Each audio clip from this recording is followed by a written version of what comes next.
What's up everybody, welcome back to another video on my channel. My name is Dion and you're watching Reptiliatus. Friends, while most videos take place in my reptile room, today's video does not. We're going to be focusing on a very unique species that takes residence in my living room. Today, we're going to be doing an update on my Shinisaurus crocodilurus, the Chinese crocodile lizards. These animals haven't really had much of an appearance on the channel in some time because over winter, they were hidden away, not eating, sleeping. So I'm excited to be giving you guys a little update now. We'll get some feedings in there, talk about plans with the animals, how they're doing, etc. And we'll go from there. All right, let's go. Come on with me.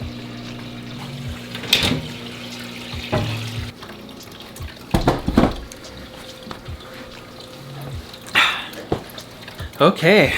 All right, everybody, welcome back to the living room. So these are my Shinisaurus crocodilurus, Chinese crocodile lizards. This is their beautiful 36 by 18 deep by 36 high paludarium where my 1.2 Shinisaurus live in. You can actually see my male is here right now. I don't know if we can get him to come out and say hi. He may.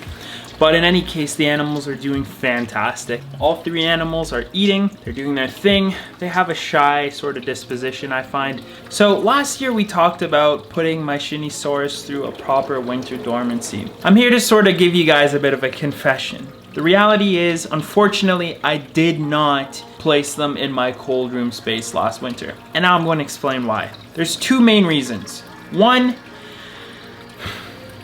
doing something and filming it are two very different things. With the process of constantly creating content, I kept putting it off because I wanted to film it as a video. And next thing you know, we were February, and February to early April did not feel like the right amount of time. They needed at least 3 months cooling, and I thought that the temps would get too warm at the end of that period and wouldn't allow for them to have the right amount of time in dormancy, like they'd wake up from the warmth. So that's one thing, but the main reason that we didn't do it is because I was worried about the temperatures. Frankly speaking, I didn't know just how cold that cold room would get. And we have 3 lizards here that make up maybe 9 or a few more than that in the whole country, and we can't get more. Never mind that, they're my pets. I care about them immensely, so I wouldn't want to risk their health not knowing how cold that space got. So we put the GoV meter in there, and I was able to plot the whole winter this time. So we got from November till I think the end of March, and the lowest temperatures was in the very low 50s.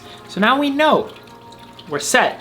This year, temperatures are safe. We're gonna do the winter dormancy in there. I have containers and everything. I'll show you that in a second. That's kind of the thing. I know it's annoying because ultimately I do think that is why they haven't bred yet. That being said, these guys did go dormant, but they definitely were off food for 4 months from the end of November till April. They also had reduced light cycles. So I did everything I could besides actually put them in the cold room.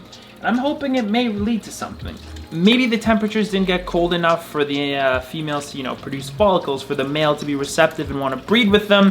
For the last little while, I've been feeding them like crazy. They're eating 2 to 3 times a week. I'm feeding them everything from crickets, canned locusts, hornworms, silkworms, and their favorite, the night crawlers. I'm gonna show you some of that in a sec. I'm gonna do a bit of a feeding and give them some night crawlers, get some close-ups of the animals to show you how they're doing. But yeah, I'm really trying to make sure these animals are fed generously in hopes that if the females are in fact expecting, they're gonna get the best nutrition possible. And Rexy, as usual, is looking a bit girthier, and I don't know if that's just how she is or if it's possible that maybe she is carrying. My other female, who I still haven't named, is actually looking less lean than usual.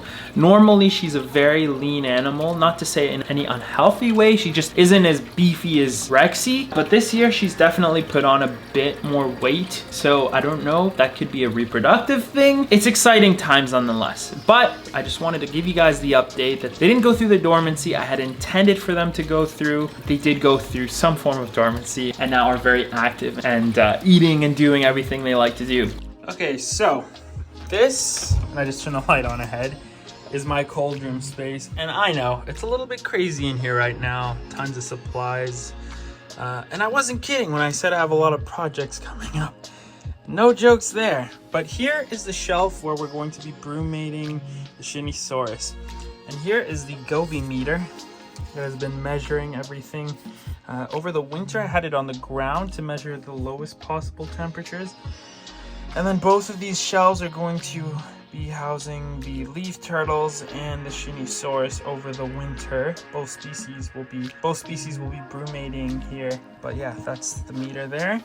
And then these are the containers that will be housing the Shinisaurus. So, you know, they're deep enough to have a few inches of substrate, like so, for them to put a piece of wood. And then they'll also have a water dish on one side like that. And then so they'll be probably laying down like this, constant access to water. Make sure it's always full, that the substrate doesn't get too wet. Should be on the drier side. And then yeah, we'll just monitor them every week. Make sure that they're fine and they're snooze over the winter. So that's kind of the plan. And then yeah, they'll just be, like I said, on these shelves here.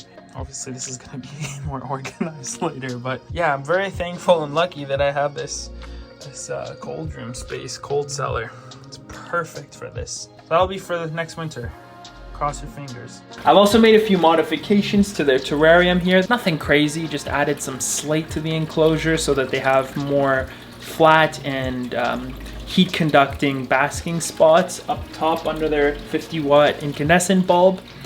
And yeah, otherwise I can't really say too much. But really, friends, the thing that's so frustrating for me is that these animals are so uncommon here in North America at large, but especially Canada. So I feel this immense obligation and responsibility, I think responsibility is the better word, to reproduce them. Like if there's one animal I just absolutely feel the need to reproduce, it's these. Because I want more people to enjoy them, and I want there to be a larger captive population in this country than there is. It's such a rare animal, such an incredible animal to work with, and I want more people to be able to do that and just to contribute to their captive population, since this is an endangered species. I really should have put them through the dormancy, but I do think that my intuition to measure those temperatures first is logical. Things can go wrong with winter dormancies, and the last thing you'd want to do is rush into something with a species this uncommon, let alone any animal you love. Have them get sick, or worse, pass away because they were cooled too low or something like that, or things got too dry, because again, I'm measuring temperature and humidity. I think this was the right move. It sucks to be set back another year, but again, the year's going by fast. Before you know, it'll be fall, and whether or not they breed, they'll go into dormancy. So let's go with that now. Take a close look at the Shinisaurus and feed them. So let's do that. So you all now know that although I'm having a lot of success keeping my Shinisaurus happy, healthy, and more, unfortunately, I'm struggling to reproduce them. So for today's question of the day, I'd like to ask you all, is there a species in your care that you really wanted to reproduce that you've struggled with as well? Are you having a hard time breeding them? Or maybe breeding isn't something you're trying to do. Do you have an experience working with a certain type of animal that was challenging? Maybe it's an animal that you've wanted to keep that was not thriving in captivity, or something that was very finicky and you had to dial in properly. I'd love to know your experiences. Let me know in the comment section down below. As always, I'll give your comment a heart. We can engage in a little bit of a conversation. Thanks. Let's get back to the living room, keep talking about those crocodile lizards. All right, so now we're gonna go ahead and feed the Shinisaurus. I have a little dish here of some of the water from their tank, and I use this to clean off the night crawlers. Here are the worms in one of the containers. So literally what we're gonna do is just grab one with their designated Shinisaurus tongs, clean it off. I like to get the soil off of the worms first, and then we give it to the animals. Yes, I do dust their food. I just find that the worms are a nightmare to dust. I think they react to it and it burns them or something, and they get super mucusy. So I usually don't dust the worms. Instead, I dust the crickets, the hornworms, and silkworms as well. Hello, buddy. Let's see if we can get a Shinisaurus to come say hi. It looks like we're in luck. Hello, my friend. Are you gonna come greet us?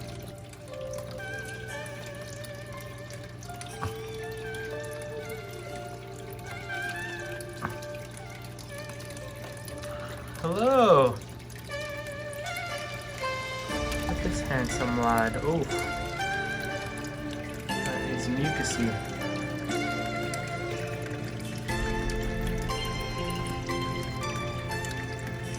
Alright, let's keep this party going. Clean off another one here. And I know that there's a female back here, so if we hold this here, she's probably gonna come rushing over.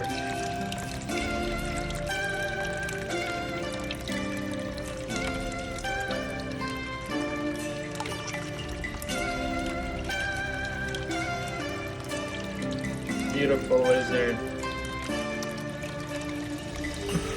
Yeah, that would be gross. I would not want to be eating something that's producing all that mucus. Blech. But they love them. They absolutely love eating these worms.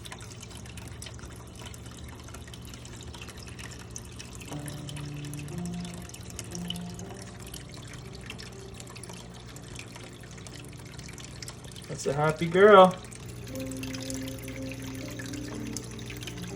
Come on, buddy.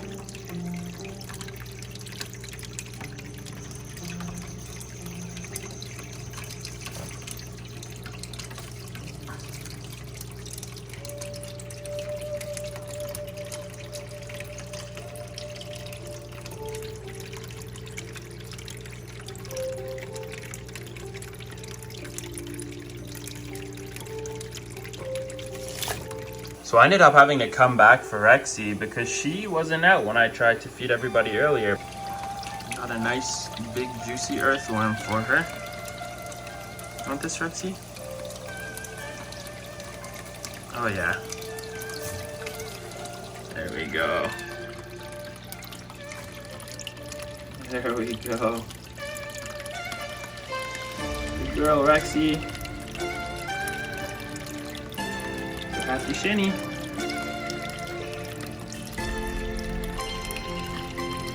Yeah, Rexy does not mess around when it comes to lunchtime. Let's see if maybe she'd like another one. This time I'm gonna try and get her to do a bit of... Oh! Holy moly. Come on, girl. Here she comes. Let's see if we can get her to actually... Incredible.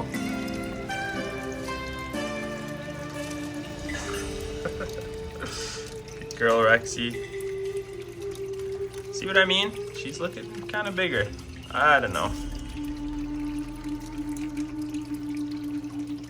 She's like, how rude of you to say that. And again, just for those of you new here, her toe like that it was like that when I got her. They haven't sustained any missing toe injuries since they've been in my care. Okay, very nice. Now the other thing I wanted to quickly bring up is my African butterfly fish, who I unfortunately no longer own. But don't worry, they're in great hands. Guys, essentially that fish was a little trickster. I couldn't keep anything in this tank. I noticed that all my fish were going missing. At first I thought my parameters were messed up and nothing but the butterfly fish was doing well in there, because the fish that I'd add would be there for some time, but then one by one they'd all disappear. And it quickly became evident to me the butterfly fish was eating them. And so I decided that I really wanted to have, you know, a decent little school of fish living in here. I really like the Chinese mountain minnows because they're sort of endemic to the same area. And it sucks that he was eating everybody. So I decided to rehome him to my good friend Mike, who keeps tons of fish, very passionate hobbyist. So my name is Mike. I've known Dion for a little while, and he's graciously allowed me to adopt his African butterfly fish. He's going to go into a 55-gallon where there are no small fish for him to terrorize, and I'll be happy to feed him crickets and fruit flies and whatever else you'd like to get his hands on. Thanks again for taking him, my friend. Oh, my pleasure. It's nice that he's going to you instead of just a random stranger. Yeah, no, my pleasure. Here, I'll take good care of him. So, yeah, Mike has him now. He always sends me updates and shows me how he's doing. He's in one of his large planted tanks and scooting around, eating mealworms, silkworms, you name it. Having a grand old time there, but unfortunately not in here anymore because I wanted to have some fish again. Nothing would survive in there except for like one neon tetra that was there, OG neon. But yeah, so now there's a nice little group of the Chinese mountain minnows in the tank that seem to be doing very well. And it's nice to see more than one fish in the tank again. And as always, I'd like to take a quick moment to sincerely thank my patrons over on the Patreon platform. Thank you so much for your additional support there. Many of my viewers ask how they can support the channel a little bit further than their viewership, commenting, etc. And you can do that through Patreon because I've created this community where we have chat groups, we talk about our pets, I do exclusive Q&As. The next one is around the corner, so get in there quick to hear about all the exciting questions my patrons have asked that I'll answer, and more. There's discounts on merch, a direct line of communication with me, and every time someone becomes a paid patron, you get an in-video shout-out, so that's kind of a fun thing. So today we're thanking our 3 newest patrons on the platform. We have Caroline, Diane, and Douglas. Thank you so much, guys, for becoming my newest Reptiliatus patrons. I look forward to communicating with you more all there on that platform. And thank you to everyone else for your consideration. Well, everybody, there you have it. I sincerely hope you enjoyed this update on my Shinisaurus crocodilurus, Chinese crocodile lizards. As you can see, the animals are doing fantastic. It's just gonna be a challenge getting them to reproduce still. I hope you can appreciate the time and patience that I've put into trying to do this properly. I know it's not easy, and I know you're eager to see them reproduce. I am too. It's a lot of pressure to not have successfully reproduced these very rare animals in Canada, and I am dedicating myself wholly to making this happen. So thank you for your support. Hopefully we can get it down.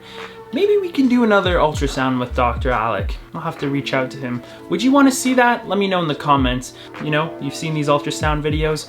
Let me know, because we can maybe make that happen if he's down. In any case, thank you so much for watching. Hope you enjoyed the update on the animals. If you want to see more videos pertaining to keeping Shinisaurus, check out the playlist up above. Otherwise, have a wonderful weekend, and I'll see you next week. Bye.